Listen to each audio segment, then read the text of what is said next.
안녕하세요. NFL 돋보기입니다. 이번 주 드디어 정규 시즌이 개막을 합니다.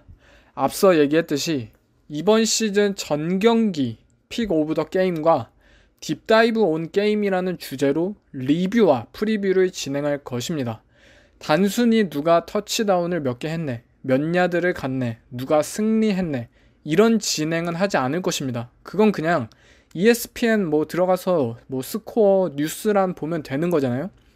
제가 계획한 방향은 어떻게 터치다운을 했는지, 어떻게 야드를 전진했는지, 어떻게 승리했는지를 분석하는 방향입니다. 그렇기에 청취자분들도 궁금하신 점을 질문하시면 최대한 답해드리겠습니다. 네, 이번 주는 첫 주이기에 이번 에피소드는 픽 오브 더 게임으로만 진행하겠습니다. 그럼 시작하겠습니다.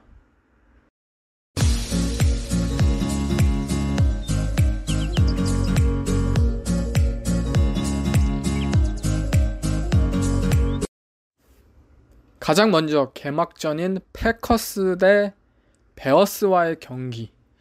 NFL 100주년을 기념하는 2019년 NFL 시즌 첫 게임입니다. 100년의 역사와 100년의 라이벌리를 자랑하는 만큼 이 경기는 그 어느 경기보다도 개막전으로 자격이 있는 경기이고, 또한 굉장히 치열하고 재밌는 경기가 펼쳐질 것입니다. 작년 베어스는 지구 우승을 거머쥐었고 패커스는 플레이오프 진출에 실패하였기에 베어스는 작년에 이어서 지구 우승을 재패하고 싶어하는 입장이고, 패커스는 본인들이 오랫동안 가졌던 그 자리를 다시 되찾고 싶어할 것입니다. 작년 시즌에도 이들은 1주차에 붙었습니다. 베어스가 20점을 리드했지만 로저스의 20점 차 컴백을 통해 패커스는 완벽한 역전승을 이루어냈습니다. 이제 경기 속으로 한번 들어가 보도록 하겠습니다. 작년 시즌 20점의 역전패를 당한 베어스. 항상 패커스를 맞이하는 베어스에게 있어서 결국 문제는 에런 로저스입니다. 작년 15주차 경기로 돌아가겠습니다. 그 경기 당시 에런 로저스는 서드다운 컨버전에서 상당히 고전을 하였습니다. 베어스는 그 경기 굉장히 많은 프레셔를 주지는 않았습니다. 다만 커버리지 측면에서 커버 5, 스터비, 커버 7, 쿼럴스 등 굉장히 다양한 커버리지들을 사용하였고, 프론트에서는 때로는 크리퍼 컨셉을 섞으면서 산전수전 다 겪었던 로저스를 고전하게 만들었습니다. 베어스는 이 경기에서도 결국 로저스를 혼란시키기를 가장 원하고 있을 것이라고 생각합니다. 척 파가노 코치의 공격적인 디펜스 스킴을 생각한다면 저는 베어스가 초반부터 과감한 블리츠를 통해서 오펜스를 공략하지 않을까 싶습니다. 패커스의 양 태클즈는 굉장한 수준입니다. 데이비드 박티아리와 브라이언 불라가 이들이 건강하게만 지킨다면 클리오 맥이나 레오나드 플로이드 같은 선수들이라도 자신할 수 없다고 저는 베어스가 생각합니다. 하지만 패커스는 그에 비해 인테리어 오펜시브 라인이 약하다고 볼 수 있습니다. 그렇기에 저는 작년 시즌 로쿠안 스미스나 데니 트레베산을 활용한 A갭 블리츠를 베어스가 준비하지 않을까 싶습니다. 이들은 굉장히 피지컬하고 파워가 넘치는 라인베커들이기 때문에 그린독 블리츠 컨셉이나 그러한 상황이 오면 상대 런닝백을 충분히 압도할 수 있다고 저는 생각합니다. 그러한 상황에서 존 블리츠처럼 커버리지의 변칙을 한 번씩 준다면 로저스에게 충분히 색을 가져올 수 있다고도 생각이 들고요. 로저스를 제외하면 패커스 오펜스에서 베어스가 가장 걱정해야 할 선수는 리시버인 디반테 아담스입니다. 베어스는 카일 퓰러라는 올프로 코너백을 가지고 있습니다. 하지만 베어스는 판지오의 스킴 하에서는 코너백을 섀도우시키진 않았습니다. 레프트 사이드는 퓰러, 라이트 사이드는 아무카마라, 이렇게 코너백을 고정시켰습니다. 그래서 아담스는 아무카마라와 매치업되는 경우가 많았고, 작년 1차전엔 4타겟 3캐치 69야드 1터치다운, 그리고 2차전엔 6타겟 5캐치 80야드, 매치업에서 이렇게 아무카마라가 크게 패배한 경험이 있습니다. 물론 파가노 코치는 다른 기용을 할지도 모르겠지만 저는 아담스는 이번에도 아무카마라와 매치업이 될 거라고 생각합니다. 결국 베어스 입장에서는 이러한 측면을 생각해야 하기 때문에 일반적인 싱글하이 커버리지보다는 투하이 커버리지를 통해 접근하는 방향도 고려할 것이라고 생각합니다. 작년 시즌의 패커스였다면 베어스는 여기까지만 걱정하면 됐을 것입니다. 하지만 맷 라플라 감독이 이끄는 올해의 패커스는 런닝백의 역할이 굉장히 늘어날 것입니다. 이 팀의 런닝백인 에런 존스는 굉장히 뛰어난 탤런트를 가진 선수로서 올 시즌 패커스를 상대하는 디펜스 입장에선 까다로운 상대가 또 하나 늘었습니다. 베어스도 마찬가지입니다. 로저스와 아담스를 봉쇄하여도 결국 에런 존스에게 쉽게 당한다면 그들의 노력은 물거품이 될 것이라는 것입니다. 한 가지 베어스는 작년 시즌 런닝백을 상대할 때 엣지러셔 한 명을 런닝백이 만약 슛아웃을 탄다면 푸시하는 전략을 펼쳤습니다. 이를 통해 비록 패스러시의 속도는 느려지지만 런닝백의 라우트를 늦추게 만들면서 쿼터백에게 체크다운의 옵션을 늦추는 효과를 만들었습니다.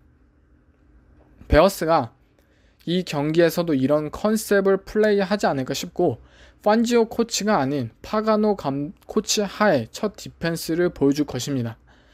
베어스의 디펜스도 막강하지만 패커스의 디펜스도 엄청난 잠재력을 가지고 있습니다. 제가 이 팀의 디펜스가 탑5 디펜스의 잠재력을 가지고 있다는 건 과장이 아닙니다. 이미 스킴적으로 작년 시즌 거의 완성을 한 시즌이었고 오프 시즌간 그 스킴을 한 단계 도약시켜줄 수 있는 선수들을 마구마구 영입하였습니다.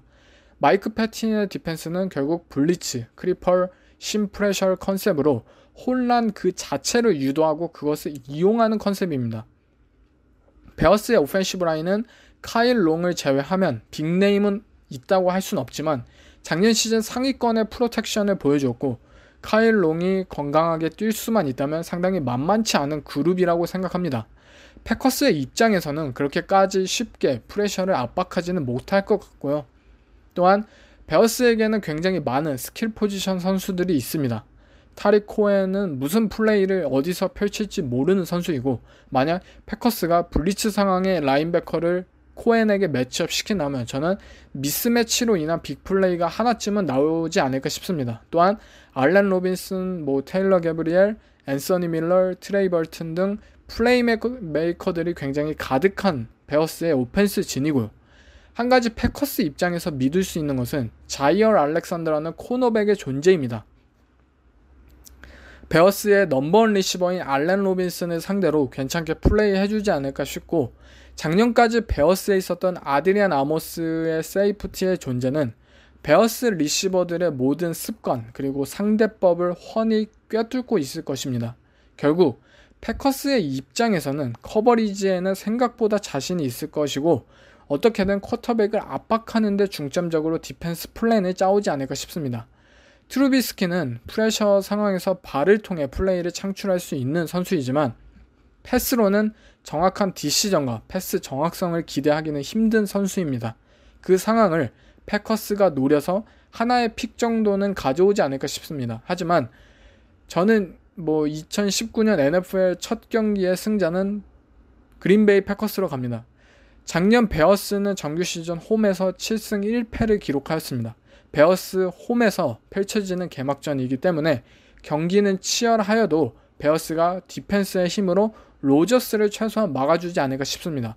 또 트루비스키의 러싱이 한 번쯤 좋은 플레이를 보여주고 타릭 코엔 이런 선수들이 빅플레이를 만들어내며 베어스가 아슬아슬한 승리를 하려고 하지만 로저스의 또 다른 컴백으로 패커스가 또 승리를 가져가지 않을까 싶습니다. 개막전 승자는 패커스로 가겠습니다. 다음 램스와 팬터스의 경기입니다. 각자의 지구 우승을 노리고 있는 팀들의 대결입니다. 제러드 거프의 오펜스 vs 캠 뉴튼의 오펜스. 그럼 한번 보겠습니다. 램스의 오펜스는 플레이 액션을 바탕으로 되어 있습니다. 카우보이스와의 디비전 라운드 경기에서 카우보이스의 2명의 대단한 라인베커를 두고도 램스의 오펜스가 성공할 수 있었던 것은 라인베커들이 굉장히 어렸던 덕분이었습니다. 레이튼 밴더레시는 당시 너무나도 램스 오펜스에 잘 속았었고, 이에 대해 크리스 리차드라는 코치는 사이드라인에서 레이튼 밴더레시를 혼내기도 하였습니다. 이처럼 램스의 오펜스는 계속해서 세컨 레벨 진의 혼란을 유도할 것임이 분명합니다. 하지만 한 가지 팬터스에게 있어서 엣지라는 부분을 가진 것은 바로 키클리라는 존재입니다. 리그에서 가장 똑똑한 선수 중에 한 명인 루크 키클리라는 라인베커는 웬만해서는 혼란을 잘 당하지 않는 선수입니다. 오히려 램스 오펜스의 목적을 예측하여 플레이를 방해할 수 있는 선수입니다. 결국 램스의 오펜스 입장에서는 키클리와의 머리 싸움을 어떻게 이길 수 있느냐가 중요하겠고, 오히려 램스는 머리 싸움의 승부를 거는 것이 아닌 라인베커나 그런 세이프티와의 미스매치업을 활용하는 것에 승부수를 걸지 않을까도 싶습니다. 샤크 톰슨이라는 팬터스의 라인베커가 비록 커버리지 측면에서 강점을 가진 선수인 것은 맞지만, 쿠퍼 컵이 작년 바이킹스와의 경기에서 앤서니 바와의 매치업에서 그 선수를 유린한 것을 생각한다면 샤크 톰슨도 저는 굉장히 좋은 매치업이라고는 할 수 없다고 생각합니다. 램스는 분명 이를 잘 포착하고 유리한 방향으로 이끌어갈 것이 분명하고요. 뉴튼이 확실히 건강하다는 가정하에 프리뷰를 준비해왔기에 팬터스의 오펜스도 상당히 기대가 되는 상황입니다. 먼저 뉴튼이 현재 풋에 대한 부상이 있기에 디자인된 런플레이는 저는 자제할 것으로 예상이 되고, 오히려 패싱 게임을 팬터스가 준비해올 것 같습니다. 만약 부상이 어느 정도 플레이에 영향력을 끼친다면 딥패스보다도 숏패스에 치중을 할 것입니다. 그렇기에 이번 경기 팬터스에게는 맥카프리의 존재가 굉장히 중요합니다. 팬터스는 맥카프리를 이용한 숏패싱, 모션, 미스매치업 이런 오펜스를 펼칠 것이고, 이 상황에 램스의 라인베커인 코리 리들턴과 아마 매치업이 많이 될 것으로 예상이 됩니다.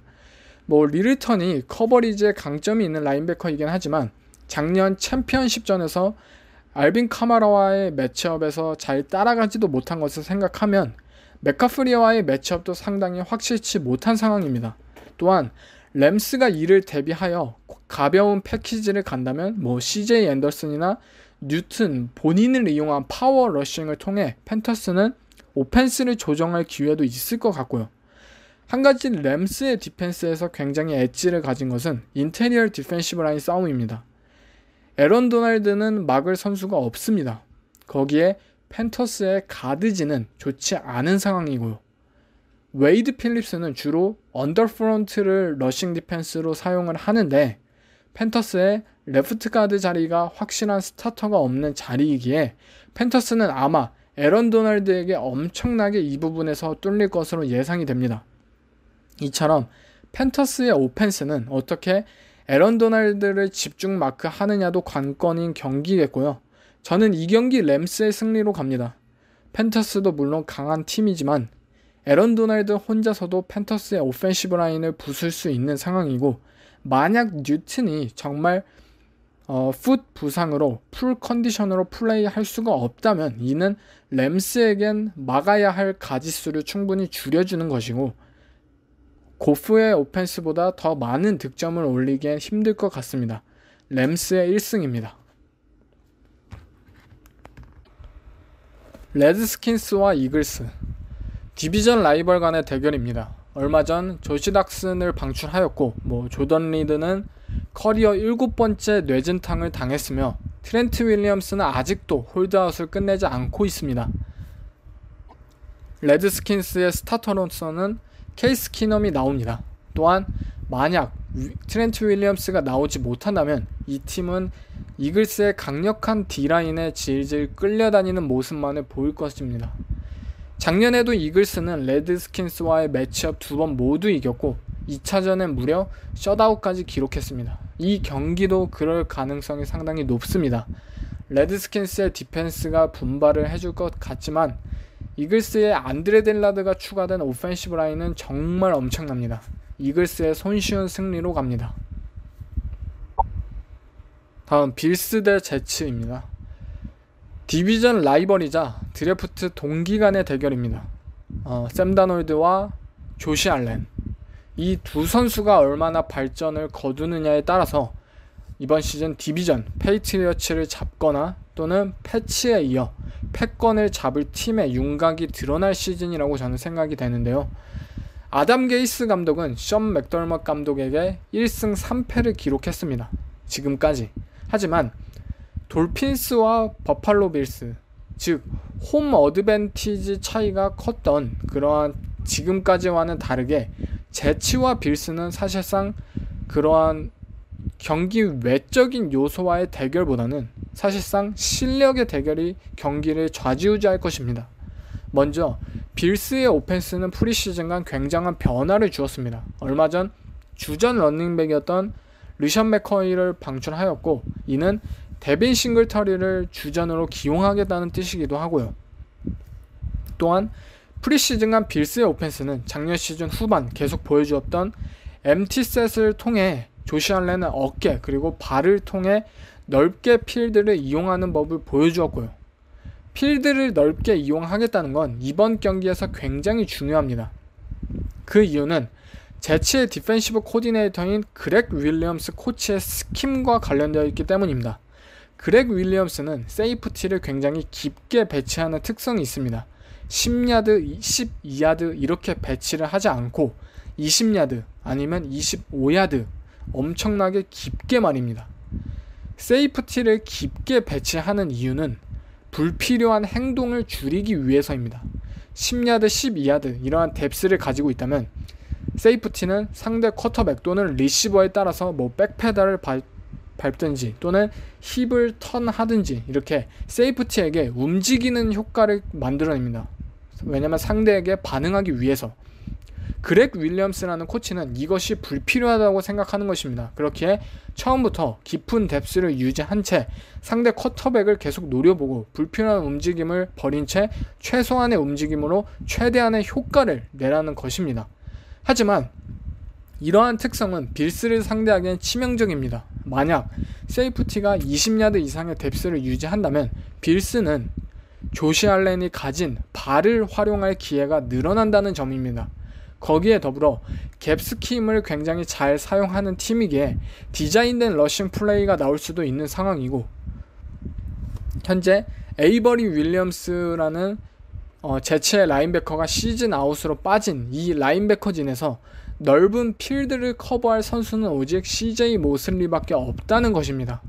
아마 이 경기 CJ 모슬리는 발에 땀이 나도록 필드를 뛰어다니지 않을까 싶고, 브라이언 데이버 코치는 이를 잘 활용하지 않을까 싶습니다. 제치의 경우에는 반면 샘 다놀드의 성장을 기대해야 하는 경기입니다. 다놀드는 숏패싱 오펜스에 굉장히 강점을 가진 선수입니다. 하지만 빌스의 디펜스는 이에 최적화되어 있습니다. 존 디펜스를 자주 사용하며 라인베커들이 굉장하고 또 세이프티의 로테이션 능력과 콜링이 상당한 팀이기에 단순히 다놀드의 장점을 살려서 딩크앤덩크 오펜스를 펼치기에 좀 무리가 있다고 생각이 듭니다. 결국 다놀드의 다운필드 패싱 게임 능력이 저는 열쇠를 가지고 있다고 생각합니다. 빌스의 코너백, 특히 트레데비어스 화이트는 정말 좋은 선수이지만 작년 14주차 때 제치의 리시버인 로비 앤더슨을 섀도우했다가 크게 당한 적이 있습니다. 제치 입장에선 이 매치업을 다시 유도할 것이라 생각하고, 그렇다면 다놀드의 디패싱 능력이 상당히 요구된다는 뜻입니다. 그렇기에 프로텍션이 시간이 길어지는 만큼 빌스의 디펜스 입장에선 다놀드에게 프레셔를 얼마나 빨리 줄 수 있느냐가 상당히 관건인 경기겠고요. 드래프트 동기이자 앞으로 무수히 많이 경기를 펼칠 이 라이벌리의 승자는 제치로 갑니다. 1년에 쉰 레비안 벨이라는 런닝백이 이 경기를 통해 완벽한 부활 축포를 날리지 않을까 싶고, 제치의 디펜스가 알렌에게 턴오버를 만들어내며 제치가 승리를 계속해서 지켜내지 않을까 싶습니다. 팔콘스 대 바이킹스. 두 팀 모두 우승권을 바라보는 탤런트를 가진 팀이지만 작년 불운한 시즌으로 플레이오프 진출을 실패하였고, 이에 절치부심한 상황입니다. 바이킹스는 게리 큐비아 코치를 통해 한 단계 업그레이드된 오펜스를 보여줄 것입니다. 그 방향성은 역시 플레이 액션과 아웃사이드 존 러싱 스킴이고요. 한 가지 시옥스 스킴의 특징은 플레이 액션 디펜스에 취약하다는 점입니다. 그 이유는 딥 크로스 컨셉처럼 버티컬 심 이것을 방어하는데 매우 힘이 들기 때문입니다. 팔콘스도 작년 시즌 플레이 액션 디펜스 DVOA에서 30등을 기록했을 정도로 좋지 않았고요. 바이킹스는 아마 플레이 액션을 통해서 계속해서 팔콘스를 괴롭힐 것입니다. 하지만 팔콘스 입장에서 긍정적인 것은 디온 존스라는 라인베커가 있다는 점입니다. 작년 시즌 대부분 결장을 했지만 이 넓은 커버리지를 담당하는 라인베커는 쿼터백의 눈을 읽고 플레이 액션 상황에 본인 뒤로 지나가는 리시버들을 잘 커버해줄 라인베커이고요. 또한 키아누 닐을 프리 세이프티가 아닌 스트롱 세이프티로 좀 더 박스에 위치시키면서 타이트엔드와 맨 커버리지 매치업을 시키면서 루돌프 바이킹스의 타이트엔드인 루돌프가 좋은 럼블락킹 타이트엔드는 아니기에 럼블락에서 우위를 차지하고 또 패싱 상황에서도 타이트엔드를 잘 커버하는 그림을 기대하지 않을까 싶습니다. 하지만 결국 중요한 것은 바이킹스의 아웃사이드 존 러싱 스킴을 어떻게 막느냐입니다. 큐비아 코치는 오펜시브 라인을 하나의 유기체로 만드는 데 일가견이 있는 코치입니다.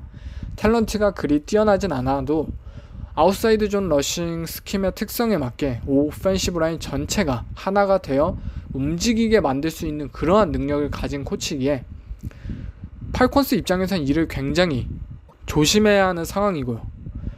팔콘스는 사실 런 디펜스에 강한 디펜스를 가지고 있진 않습니다. 그러나 프론트를 유동적으로 사용하는 데는 강점을 가지고 있습니다.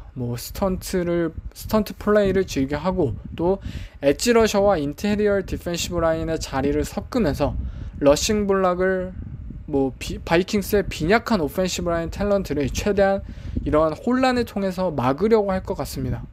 하지만 저는 그래도 바이킹스가 러싱 게임을 어느 정도 잘 풀어가지 않을까 싶고요. 반면 팔콘스는 버티컬 패싱 게임을 계속 시도할 것입니다. 바이킹스의 코너백진은 현재 리그에서 가장 빈약한 코너백 중 하나입니다. 물론 1라운더 코너백들 트레 웨인스, 자비에르 로즈 그리고 2라운더 코너인 맥킨지 알렉산더 등 상위권 라운드 코너백들이 있긴 하지만 이들은 현재 포텐셜만 가지고 있지 그 능력을 터트리지 못하는 선수들입니다. 팔콘스 입장에선 이러한 매치업상 우위를 즐기고 싶어할 것이고 훌리오 존스나 켈빈 리들리 이렇게 던진 리시버들이 굉장히 많은 상황입니다. 결국 짐머 감독 입장에서는 이러한 매치업 자체를 이용할 수 없게 멜 라이언에게 직접적인 프레셔를 가하는 것이 첫 번째 과제일 것입니다. 결국 짐머 감독의 블리츠 스킴이 자주 나올 것으로 예상이 되고 그 목표는 주로 루키 라이트가드인 크리스 린드스트롬이 되지 않을까 싶습니다. 루키 라인맨들은 이러한 심 프레셔 상황에서 본인의 어사이먼트를 혼동하는 경우가 굉장히 많습니다. 바이킹스는 이 어린 선수를 제물로 라이언을 계속해서 공략할 것이라고 생각이 들고요. 이 두 돔을 홈으로 가지고 있는 경기의 승자는 팔콘스로 갑니다. 저는 바이킹스의 코너백들이 팔콘스의 리시버들을 잘 막아줄 것 같지는 않습니다. 자비엘 로즈가 프리시즌에도 고전을 했었고 주로 매치업이 될 훌리오 존스의 굉장한 활약이 기대가 되며 돔에서 뛰는 만큼 맨 라이언의 패싱 게임이 기대가 되는 상황입니다. 다음 레이븐스 대 돌핀스. 폭풍 같은 세일을 한 돌핀스입니다. 먼저 레러미 턴실, 키코 알론소, 케니 스틸스 선수들을 넘겼는데요. 키코 알론소의 경우는 제 개인적으로 좋은 선수는 아니라고 생각이 돼서 상관이 없고 케니 스틸스는 팀의 주축 리시버이긴 했지만 구단주와 감독과 마찰이 있었던 선수기에 트레이드가 충분히 예상된 상황이었고요. 하지만 레러미 턴실 트레이드는 굉장히 큰 트레이드입니다. 레러미 턴실은 굿 프랜차이즈 레프트 태클로 더 성장할 기대치가 있는 이 선수는 향후 돌핀스가 새로운 쿼터백을 뽑았을 때 기둥이 될 선수였습니다. 또한 지금 팀들이 태클을 찾기 위해서 애를 쓰는 것을 보면 돌핀스는 이렇게 쉽게 프랜차이즈 레프트 태클을 놔주는 것에 분명 언젠가는 후회할지도 모르는 상황이고요. 하지만 그러한 만화 짤방도 있잖아요. 거절하기엔 너무 많은 돈이었다. 거절하기엔 너무 많은 픽이었던 거죠. 1라운드 2장과 2라운드 1장은 말도 안 될 정도의 대가이고, 이 정도의 대가는 10년 전 조 토마스여도 고려할 만한 대가입니다. 어쨌든 돌핀스는 많은 픽들을 얻게 되었고, 이는 페이트리어츠 웨이를 걷는 브라이언 플로레스 감독과 돌핀스 구단이 굉장히 장기적인 계획을 진행하고 있다는 것을 알려주고 있습니다. 경기적으로는 레이븐스의 압승이 예상됩니다. 라마 잭슨을 활용한 러싱 게임을 돌핀스는 막기 힘들 것이고, 피츠매직은 마구마구 패스를 날릴 테지만 얼 토마스가 있는 레이븐스가 인터셉션, 픽을 충분히 가져오지 않을까 싶습니다. 레이븐스의 승리로 갑니다. 다음 칩스 대 제규어스. 최고의 오펜스와 디펜스의 대결입니다. 작년 시즌에도 이 두 팀은 맞붙은 적이 있는데요. 30대 14로 칩스가 굉장히 크게 승리를 거두었습니다. 하지만 반대로 마홈스는 2개의 인터셉션과 터치다운을 하나도 만들지 못했을 정도로 고전하기도 했었는데요. 칩스는 그 당시 4 버티컬 컨셉, 이 컨셉을 통해 경기를 접근했습니다. 커버 3를 주로 사용하는 팀, 차저스 같이 이러한 팀을 상대로 이 4 버티컬 컨셉은 굉장히 효과적이고, 칩스는 이러한 6 컨셉에 매우 효과적인 선수들을 가졌기 때문입니다. 하지만 잭슨빌은 이러한 움직임에 쿼럴스 커버리지로 대응을 하였습니다. 결국 첫 번째 인터셉션을 유발하였고, 이에 칩스는 잭슨빌이 버티컬 라우트를 대비하여 굉장히 라인베커를 깊게 포진하는 것을 보고 짧은 패스를 통해 이를 공략하였습니다. 성공을 거두었지만 또 이는 눈치채였고, AJ 보이가 두 번째 인터셉션을 만들어내기도 하였습니다. 이처럼 서로 오펜스와 디펜스가 주고받는 굉장히 재미있는 경기였고, 이번 경기도 이러한 측면이 굉장히 재밌지 않을까 싶습니다. 저는 경기 초반 칩스가 6 컨셉을 작년처럼 지속적으로 보여주지 않을까 싶습니다. 잭슨빌의 라인베커인 텔빈 스미스가 빠졌기에 이를 공략할 셜로우 크로스 이런 컨셉을 통해서 세미 와킨스를 통해 이러한 텔빈 스미스의 공략을 부재를 충분히 공략할 것 같습니다. 또한 미콜 할드먼이라는 리시버의 존재 덕에 타이르 킬이나 할드먼 번갈아 가면서 모션을 통해 루키 라인베커인 퀸시 윌리엄스를 혼란시키는데 집중할 것 같기도 하고요. 즉 잭슨빌의 입장에선 딥패스와 숏패스 이 모두를 완벽하게 커버해야 함을 의미합니다. 그러면서도 패트릭 마홈스를 충분히 압박을 해야 되고요. 얼마 전 젤런 램지가 인터뷰를 통해 나는 타이르 킬을 섀도우하겠다 라고 인터뷰를 했는데요. 진짜로 섀도우할지는 모르겠습니다. 하지만 작년에도 이 두 명의 매치업은 4타겟 2캐치 46야드 2 퍼스트 다운 허용으로 램지가 매치업에서 이기진 못하였습니다.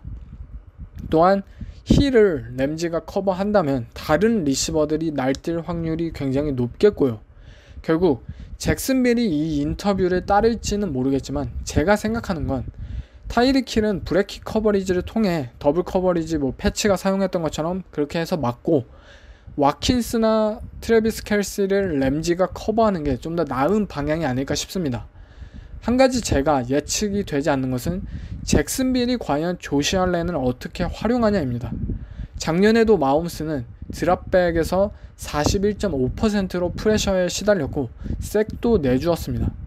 마홈스 입장에서는 분명 잭슨빌의 디펜시브 라인을 두려워야 하는 입장이고, 조시 알렌이 어떻게 활약할지를 모르는 상황에서 이는 더욱더 큰 부담감으로 다가오지 않을까 싶습니다.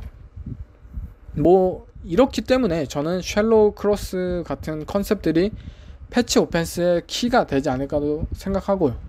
어쨌든 칩스 오펜스와 잭슨빌 디펜스와의 승부는 이번 주 가장 기대되는 매치업이기도 합니다. 그렇다면 과연 잭슨빌의 오펜스는 어떨까요? 칩스는 프리시즌간 굉장한 프레셔 패키지를 선보였습니다. 확신할 수는 없지만 저는 이 경기에서도 잭슨빌에 뛰어나지는 않은 오펜시브 라인을 향해 칩스가 많은 블리츠 패키지를 가져올 것이라 생각합니다. 한 가지 잭슨빌 입장에서 다행인 것은 쿼터백인 닉 폴스는 블리츠에 대응을 잘하는 선수라는 것입니다. 굉장히 빠른 패스 릴리즈가 가능한 선수로 이글스 시전엔 힛을 두려워하지 않고 공을 던지면서 좋은 모습을 보였습니다. 하지만 이글스와 잭슨빌이 다른 것은 이 닉 폴스가 빠른 패스를 던졌을 때, 이 빠른 패스를 던질 때는 당연히 급하게 던지기 때문에 안정적이지 않기 때문에 인터셉션을 예방하기 위해서 오버스로우를 던지는 경향이 굉장히 높습니다. 이 오버스로우, 굉장히 높은 타점의 패스를 받을 리시버가 잭슨빌에는 없다는 점입니다. 이글스와는 다르게. 과연 이 부분에서 잭슨빌이 어떤 준비를 해왔는지 볼 수 있는 경기겠고요. 또한 어쨌든 잭슨빌은 러싱 위주의 오펜스를 펼칠 것입니다. 칩스의 디펜스가 물론 런 디펜스의 강점을 가진 프랭크 클락을 영입하긴 했지만 작년은 하위권의 러싱 디펜스를 선보였습니다. 그렇기에 잭슨빌이 과연 러싱을 통해 얼마나 드라이브를 지속하고 패트릭 마홈스를 필드 바깥에 세우는 것을 유지할 수 있는지가 잭슨빌에겐 가장 중요할 것입니다. 승자는 칩스로 갑니다. 칩스의 디펜스는 작년보다 나아질 것이고 오펜스는 아직도 최강입니다. 마홈스가 작년 경기에 비해서 턴오버를 좀 더 줄이면서 플레이한다면 어쩌면 작년보다 더 큰 점수차로 이길지도 모르겠습니다. 타이탄스 대 브라운스, 지구 우승을 새롭게 노리는 팀들입니다. 브라운스 입장에선 작년 시즌 메이필드와 프레드 키친 감독의 좋은 호흡이 계속 이어가길 바라는 상황입니다. OBJ와 랜드리, 엔조쿠 등 브라운스 리시버즈는 굉장히 무서우며 타이탄스 입장에서는 결국 이들의 패싱 게임을 얼마나 효과적으로 막느냐가 중요하겠습니다. 타이탄스의 코너백들이 이를 완벽히 막아줄 거라고 저는 생각은 하지 않습니다. 하지만 어더리 잭슨은 좋은 선수이고 말콤 버틀러는 레드존에서는 최소한 돈값을 하는 선수입니다. 또한 케니 바카로, 케빈 바이어드는 굉장한 세이프티들이고요. 한 가지 메이필드의 단점은 끝까지 플레이를 메이킹 시키려는 집념이 너무 강하다는 점입니다. 이 점은 때로는 리시버에게 공을 날리지 말아야 할 순간에 억지로 공을 던지고 이러한 플레이들이 인터셉션으로 연결되는 경우가 굉장히 많았습니다. 작년 시즌. 저는 타이탄스의 세이프티 진이라면 이 순간을 충분히 노릴만 하다고 생각이 듭니다. 또 다르게 기대가 되는 매치업은 닉첩과 주렐 케이시입니다. 작년 닉첩은 굉장한 활약을 펼쳤습니다. 이번 시즌 이들의 브라운스의 파워 러싱 게임의 주인공이 될 선수이고 타이탄스는 이 선수를 제대로 막아야 하는 상황이고요. 작년 시즌 타이탄스는 야드나 효율성 부분에선 러싱 디펜스가 중위권이었지만 러싱 터치다운 허용률에서는 상위권의 러싱 디펜스를 선보였습니다. 그 이유는 레드존과 같은 짧은 골라인 상황에서 주렐 케이시가 보여주는 존재감이 있었습니다. 거기에 더불어서 올 시즌 브렌트 얼번이라는 노스태클을 영입했고 이 타이탄스의 러싱 디펜스는 올 시즌 더 발전을 거둘 것이라고 저는 예상이 됩니다. 과연 닉첩이 본인의 그 파워를 보여줄지 아니면 타이탄스의 굉장한 수비수들이 그 벽을 보여줄지 흥미로운 매치업이라고 생각이 듭니다.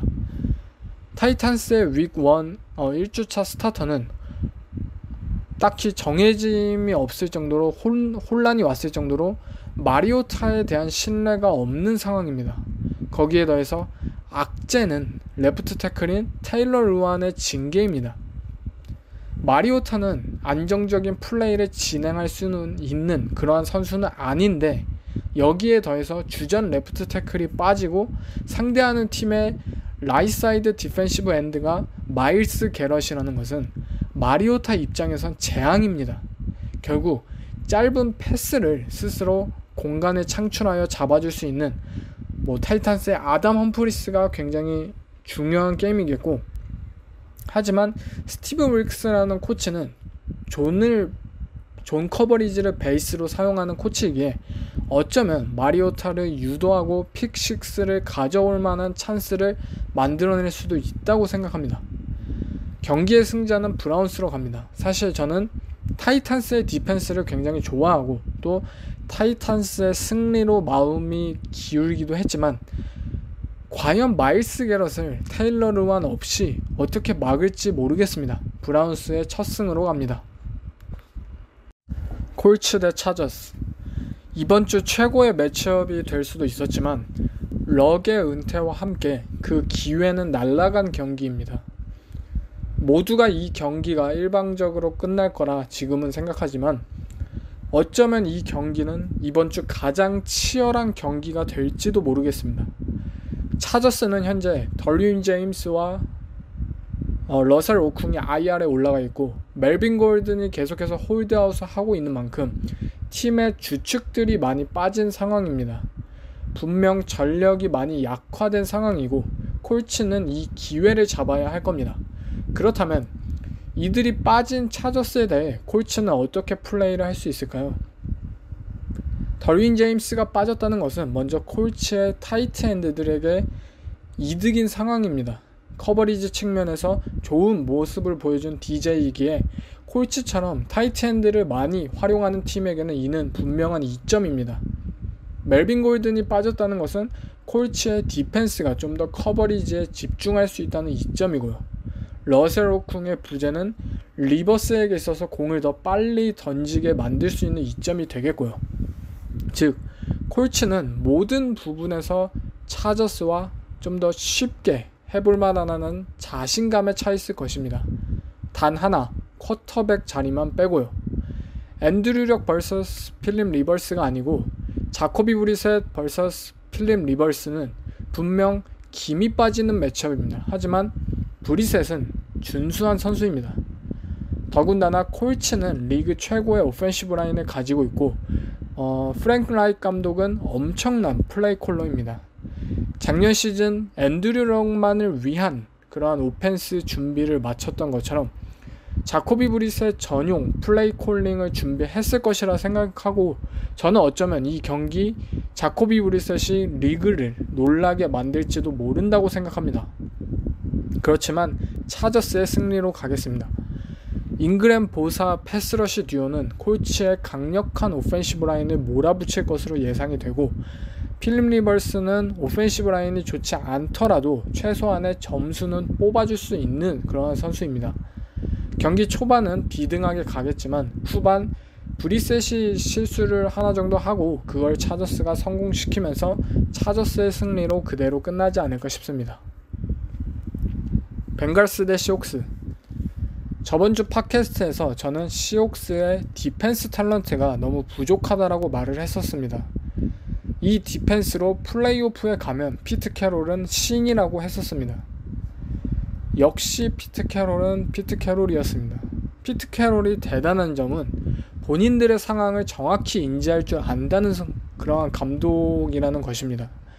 본인들 디펜스의 탤런트가 부족함을 이미 알고 있었고 바로 그걸 업그레이드 시켜줄 자데비안 클라운이라는 선수를 트레이드를 통해 그것도 굉장히 값싼 거저로 영입을 했고 이제 이들은 어쨌거나 리그 최고의 탤런트 중 하나를 영입하게 되었습니다. 자데비안 클라우니와 시옥스 스킴은 굉장히 잘 맞을 것으로 생각이 됩니다. 클라우니는 일단 런 디펜스에 좀 더 강점을 가진 패스러셔이고 시옥스 스킴인 스턴트와 트위스트에 최적화된 선수입니다. 또한 시옥스 스킴 하에서는 커버리지 드랍을 할 필요도 없고요. 그리고 시옥스 스킴이 쉽다는 것은 바로 적응이 가능하다는 것을 의미하고요. 즉 벵갈스를 상대로 이 클라우니는 바로 활약을 펼칠 수 있다는 것입니다. 부족한 벵갈스의 오라인을 상대로 클라우니가 대활약을 펼칠 것 같습니다. 또한 벵갈스의 디펜스는 반면 러셀 윌슨을 막기에는 역부족 같고요. 시옥스의 손쉬운 승리로 갑니다. 나이너스 대 벅스. 새 시즌 도약을 원하는 팀들 간의 대결입니다. 나이너스는 지미 G가 건강하여 시즌을 온전히 치르길 원하는 상황이고, 벅스는 윈스턴이 정신을 차려서 프랜차이즈 쿼터백이 되기를 원하는 상황입니다. 먼저 지미 G부터 보겠습니다. 프리시즌 첫 경기 부진을 겪으면서 밴드웨건 팬들에게 욕을 먹은 갈라폴로이지만 바로 다음 경기 또 좋은 모습을 보이면서 재밌는 상황을 연출했습니다. 벅스의 현재 패싱 디펜스는 굉장히 좋지 않습니다. 제이슨 피에르폴은 IR에 올라있고 유일한 패스러셔가 없는 상황에 코너백진은 아직도 답이 없는 상황이고요. 반면 은다무쿵수, 비타베아 등 런디펜스는 충분한 선수들을 가졌고요. 결국 나이너스 입장에선 러싱 오펜스보다는 패싱 오펜스를 공략하기에 더 좋은 상황이라는 것입니다. 결국 갈라폴로의 드랍백 패싱 게임을 주로 셰나한이 준비를 할 것 같고, 벅스 입장에서는 이를 저지하기 위해 볼스 코치의 아이덴티티인 블리츠 패키지를 들고 나올 것입니다. 하지만 보울스 코치는 본인이 편안하다고 여겨지는 상황에만 블리츠를 꺼내드는 걸로 유명합니다. 시도 때도 없이 블리츠만 꺼내드는 것이 아닌 우리가 상황을 주도할 수 있고 우리가 이것을 효과적으로 이끌어갈 수 있다고 느껴질 때 블리츠를 콜합니다. 결국 만약 엣지러셔가 없어서 프레셔를 제대로 주지 못해서 마지못해 블리츠를 꺼내는 상황이 온다면 이것은 보울스 코치가 원하는 상황은 아닌 것이고, 그만큼 블리츠가 그만큼 효과적일 수도 없다는 것입니다. 결국 벅스 입장에선 경기 초반 갈라폴로를 어떻게 막느냐가 상당히 중요한 경기입니다. 벅스의 오펜스 입장에선 하던 대로 하면 되는 상황입니다. 딥 패싱 게임.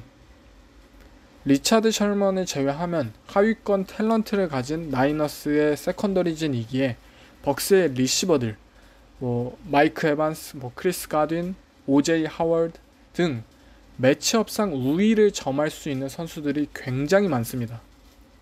또한 만약 메커니즘적인 스로잉 모션 문제를 제이미스 윈스턴이 제대로 고쳤다면 딥패스에 굉장히 자신이 있을 상황이기도 하고요. 하지만 이 디펄 드랍백 패싱 게임의 단점은 프로텍션의 시간이 길게 필요하다는 점입니다. 나이너스는 현재 버크너, 디폴드, 솔로몬 토마스, 닉 보사 이렇게 이어지는 라인업이기에 벅스 입장에선 원하는 바를 잘 펼치지는 못할 것으로 제 생각엔 보입니다. 윈스턴과 아리안스가 숏패싱 오펜스에 오프시즌 심혈을 기울였다고 하는데 저는 이것도 과연 올바른 방향일까 솔직히 모르겠습니다. 커리어 내내 숏패싱과 거리가 멀었던 제이미스 윈스턴이었기 때문에 이제 와서 숏패싱을 강요한다는 것, 이것이 과연 성공적인 결과로 이어질지 이번 경기를 통해 볼 수 있을 것 같습니다. 저는 나이너스의 승리로 갑니다. 벅스의 디펜스는 아직 갈 길이 멉니다. 다음 자이언츠 대 카우보이스. 디비전 라이벌 간의 대결입니다. 새로운 리빌딩을 하고 있는 자이언츠와 재계약들을 통해서 선수들을 붙잡고 있는 카우보이스입니다. 일방적인 경기가 예상됩니다. 작년 시즌에도 2번 다 댈러스가 이긴 적이 있고 두 팀 간의 탤런트 차이는 현재 하늘과 땅 차이입니다. 매닝이 주전으로 나오는 자이언츠지만 리시버진과 오펜시브 라인이 굉장히 빈약하기에 카우보이스 디펜스가 충분히 유린할 수 있다고 생각이 듭니다. 결국 카우보이스 입장에서는 이 자이언츠의 런닝백인 세쿠안 바클리만 막으면 되는 상황입니다. 바클리가 물론 대단한 선수가 맞고 다른 선수들의 도움 없이 본인 혼자서 미스테크를 유발한다든지 플레이를 만들 수 있는 선수지만 자이언츠는 바클리를 이용해서 다양한 러싱 게임을 만들기에는 부족한 팀입니다. 결국 카우보이스 디펜스가 최대한 잘 막아줄 것으로 보입니다. 또 자이언츠는 현재 오펜스만 부족한 것도 아닙니다. 디펜스적으로도 자이언츠는 모든 부분에서 탤런트가 부족하고 특히 카우보이스의 강력한 오펜시브 라인을 상대로 압박을 가해줄 엣지러셔가 전무합니다. 프레스캇은 아마도 아주 편안하게 포켓에서 패스를 뿌릴 수 있는 기회가 많다는 것이고 솔직히 뭘 해도 되는 상황입니다. 카우보이스의 첫 승으로 갑니다. 라이온스 대 카디널스. 작년 디비전 꼴찌였던 팀들 간의 대결입니다. 라이온스의 디펜스와 카디널스의 오펜스는 아마 이번 주 굉장한 관전 포인트가 될 것입니다.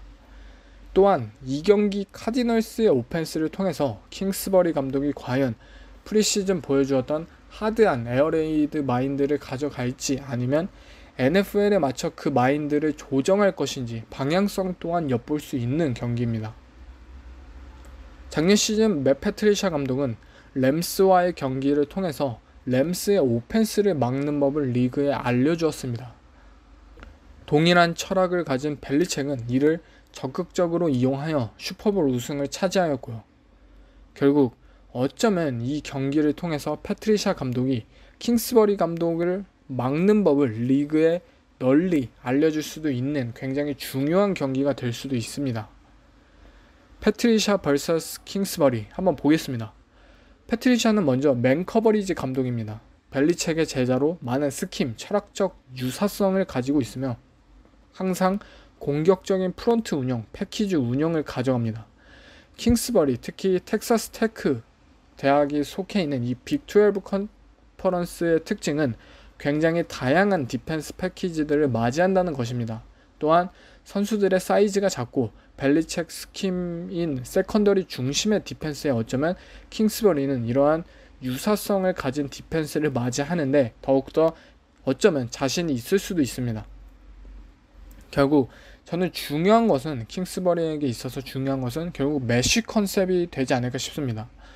이미 프리시즌간 우리는 카일러 머레이의 강력한 어깨를 보았습니다. 핀포인트 어큐러시를 보여주기도 하였고 라이온스 입장에서는 결국 어느 정도 이러한 빅플레이를 견제하는 디펜스 게임 플랜을 짜올 것으로 보입니다. 결국 만약 커버 3, 커버 4 같은 딥존 커버리지를 취한다는 가정, 거기에 맨 커버리지로서의 유동성까지 생각한다면 이러한 상황 모두 효과적인 메쉬 컨셉이 좋은 약이 되지 않을까 싶습니다. 또한 머레이의 발을 이용한 존 레이드 플레이를 비롯해서 최대한 안정적으로 드라이브를 지속시키려 할 것 같습니다. 하지만 벨리첵 스킴 하에서는 모빌리티를 가진 쿼터백을 상대할 때 한 가지 특정한 컨셉이 있습니다. 바로 더블 이글 프런트나 와이드 나인 그런 프런트처럼 엣지 러셔를 7 그리고 9 테크닉으로 보냄으로써 상대 쿼터백에게 양쪽 움직임을 차단시키는 것입니다. 벨리첵은 패트릭 마홈스를 상대로 이러한 컨셉을 가져왔었고 맷 패트리샤가 아마 카일러 머레이를 상대로 이러한 전략을 가져올지도 한번 눈여겨볼 만한 요소입니다.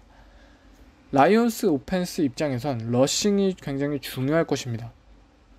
카디널스의 빈약한 업프런트를 상대로 라이온스는 본인들의 이번 시즌 아이덴티티인 러싱 오펜스를 화끈하게 보여줄 것 같고 패트릭 피럴슨이 빠진 카디널스의 코너백진은 라이온스의 리시버인 마빈 존스와 케니 걸러데이를 막기는 힘들어 보입니다.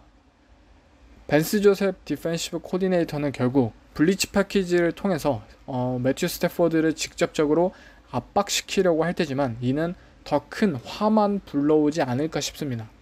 저는 이 경기 라이온스의 승리로 갑니다. 카디널스의 디펜스는 지금 어두컴컴한 상황입니다.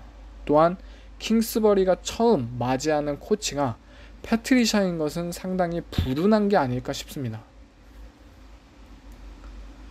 스틸러스 대 패츠. 매년 맞붙는 두 팀 간의 대결입니다. 작년엔 패츠가 터무니없이 패했는데요. 사실 그 경기 브래디의 상태를 보면 뭔가 이해가 되지 않는 경기력이었습니다. 톰 브래디는 매년 스틸러스를 상대하기에 스틸러스 디펜스 스킴에 친숙하고 매년 좋은 경기를 펼쳤습니다. 하지만 작년엔 아무리 플레이를 분석하여도 이유를 찾을 수 없는 그러한 패스들을 뿌렸습니다. 아마 작년 패치와의 경기가 트랩 경기였지 않나 싶습니다. 매년 아무리 강팀이어도 한 번쯤은 이유 없이 경기력이 형편없는 경기를 펼치는 그런 유형의 경기 말입니다. 골든 스테이트 워리어스가 73승 시즌을 했을 때도 레이커스한테 지기도 하였고 그런 경기. 어쨌든 이번 경기는 두 팀 모두 최강의 컨디션으로 경기를 펼쳤으면 하는 마음으로 한번 보겠습니다. 매년 아니 10년 동안 스틸러스는 톰 브래디를 상대할 때 항상 실패하는 공식이 있었습니다. 스틸러스는 그간 존 커버리지를 베이스로 하는 디펜스를 플레이했습니다. 하지만 톰 브래디에게 일반적인 존 커버리지는 죽음을 의미합니다. 그만큼 말도 안 될 정도로 똑똑하기에 존을 잘 공략하고 리시버의 라우트를 프리스냅에서 바로 조정한다든지 톰 브래디의 그런 닉네임 존 비럴 마스터라는 닉네임이 있는 만큼 존 커버리지는 톰 브래디에게 죽음을 의미합니다. 스틸러스는 항상 매년 경기 초반 존 커버리지를 통해 접근을 했습니다. 그렇게 두들겨 맞고 경기 후반 맨 커버리지를 통해 다시 접근합니다. 하지만 패치에겐 그롱크라는 존재가 있었죠. 그렇기에 스틸러스의 세이프티들은 매치업상 전혀 그롱크를 맨 커버리지에서 막지 못하였고 이는 또 후반전 두들겨 맞는 결과를 만들어냈습니다. 결국 스틸러스 입장에서는 뭘 해도 브래디를 막기에는 힘들었다는 것입니다. 그렇다면 맨 커버리지의 비율을 상당히 끌어올린 올 시즌 스틸러스와 그롱크가 없는 패치이기에 스틸러스는 다른 결과물들을 만들 수 있지 않을까요? 저는 일단 경기 초반 스틸러스의 디펜스는 빡센 프레셔 패키지를 준비할 것 같습니다. 브래디에게 있어서 굉장히 중요한 것은 경기 초반과 하프타임 초반 경기의 리듬입니다. 템포. 쿼터 초반 리듬을 찾지 못하게 스틸러스 입장에선 무리하게라도 블리츠라든지 다양한 패키지들을 준비할 것이고 이는 브래디에게 일정 효과를 거두지 않을까 싶습니다. 하지만 브래디는 이를 줄리안 아델만을 통해서 다시 돌파구를 찾을 것이고 풀백인 제임스 데블린을 통해 맨 커버리지 상황에 빅플레이를 한 번쯤은 만들어내지 않을까 싶습니다. 결국 스틸러스 입장에서는 과연 매치업 되는 코너백들, 라인베커들이 좋은 모습을 보이느냐가 또 관건이겠습니다. 반면 스틸러스의 오펜스에겐 제임스 커너가 굉장히 중요한 경기입니다. 주주 스미스 슈스터를 패치는 아마 스테판 길모어를 통해서 집중 커버하지 않을까 싶고 스틸러스의 리그 최고 오펜시브 라인을 부수기 위해서 작년 컨퍼런스 챔피언십전에서 칩스를 공략했던 것처럼 스턴트 블리츠 컨셉들을 가져올 것으로 예상이 됩니다. 그렇다면 결국 라인백커 혼자서 런닝백을 커버해야 하는 1대1 상황이 펼쳐지게 됩니다. 이는 즉 미스매치업을 유발할 수 있는 매치업이고 제임스 커너가 이 상황에서 라인백커를 따돌릴 수 있어야 하고요. 아마 이 경기 주주가 집중마크가 된다면 스틸러스는 본인들이 준비해온 넘버 2 리시버 무기를 통해서 패치의 디펜스를 공략할지도 모릅니다. 제임스 워싱턴, 디언테 존슨 누가 그 역할을 수행할지는 모르겠지만 스틸러스가 아마 이 부분에서 충분히 준비를 해오지 않을까 저는 생각이 듭니다. 승리는 패치로 갑니다.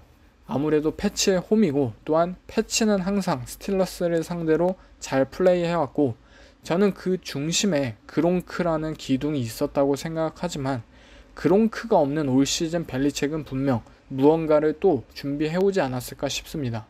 이 경기를 통해 그것을 확인하실 수 있을 것입니다. 텍산스 대 세인츠.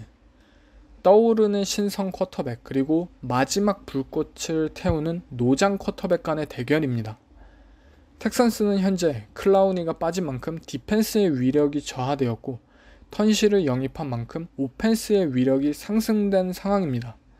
결국 텍산스 입장에서는 오펜스를 통해 이 경기를 주도를 하며 드류 브리스를 필드 위에 올리고 싶어하지 않는 상황일 것입니다. 결국 텍산스는 러싱 오펜스를 통해 타임 오브 포지션을 지키기 위한 그런 오펜스를 펼칠 것이 예상됩니다.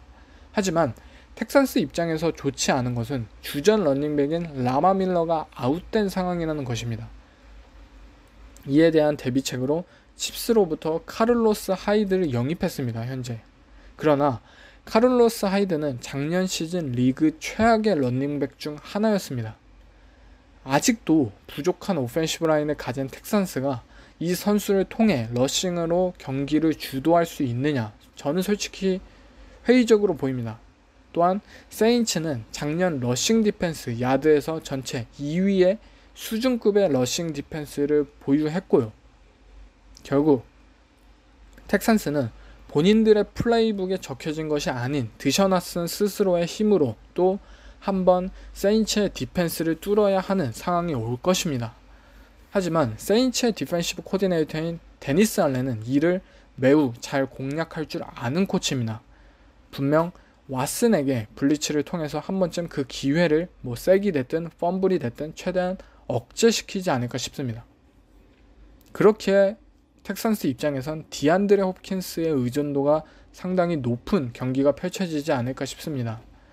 세인츠의 코너백인 마샬 레리머가 분명 홉킨스를 섀도우할 것이고 이 매치업이 아마 이번 경기를 사실상 좌지우지하지 않을까 싶습니다. 브리스의 입장에선 마이클 토마스와 알빈 카마라를 이용한 패싱 게임이 예상이 됩니다. 저는 아직도 텍산스의 세컨더리가 마음에 들지 않습니다. 이들이 과연 마이클 토마스와 드류 브리스의 노련함을 잘 커버할 수 있을지 모르겠고 이들은 라인베커인 버나드릭 맥킨리를 템파2 라인베커로 가끔 사용을 하는데 아마 이 부분을 드류 브리스가 눈치를 채고 알빈 카마라를 템파2 공간으로 간 만큼 공간이 또 언더니스에 생기기에 그러한 빈 공간을 공략하지 않을까 싶습니다. 또한 어쨌든 클라우니가 없다라는 것은 텍산스의 업프런트가 한 단계 내려갔다는 것을 의미합니다.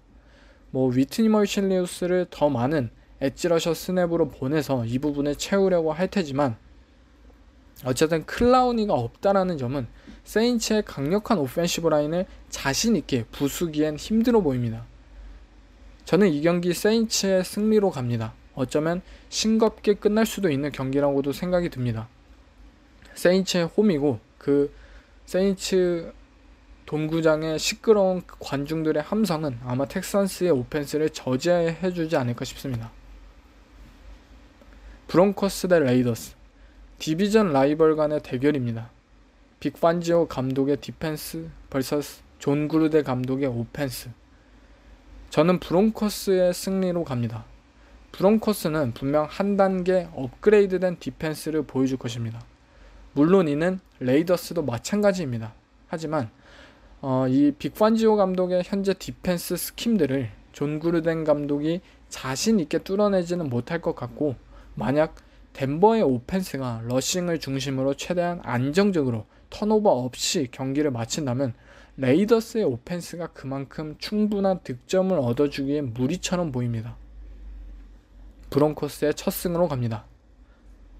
네, 이상 1주차 모든 경기 프리뷰가 끝이 났고요. 다음주 팟캐스트를 언제 무슨 요일에 올리게 될지 확실히 답을 해주지는 못할 것 같습니다. 아직. 하지만 어쨌든 다음주 팟캐스트는 딥다이브 온 팟캐스트, 1주차에 있었던 경기들을 충분히 리뷰하고 또 픽 오브 더 게임, 다시 2주차 경기들을 프리뷰하는 에피소드로 찾아뵙겠습니다. 1주차 경기를 보면서 궁금했던 부분이 생기거나 하신다면 그냥 간단하게 질문해 주시면 충분히 답해 드리겠습니다. 네, 이상 이번 에피소드는 여기서 마치겠습니다. 감사합니다. 그리고 댓글로 유튜브에 올려달라고 하신 분이 계셨어요. 팟빵 앱이 너무 안 좋다고. 그래서 제가 유튜브에 이제부터 올리겠습니다.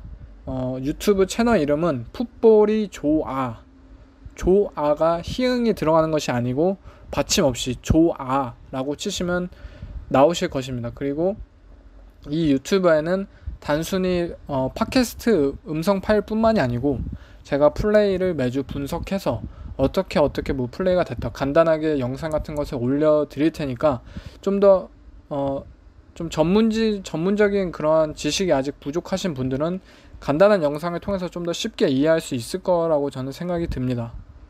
아무튼 유튜브 어쨌든 구독을 하시면 좀 더 편안하게 풋볼을 즐기실 수 있을 거라고 생각이 드네요.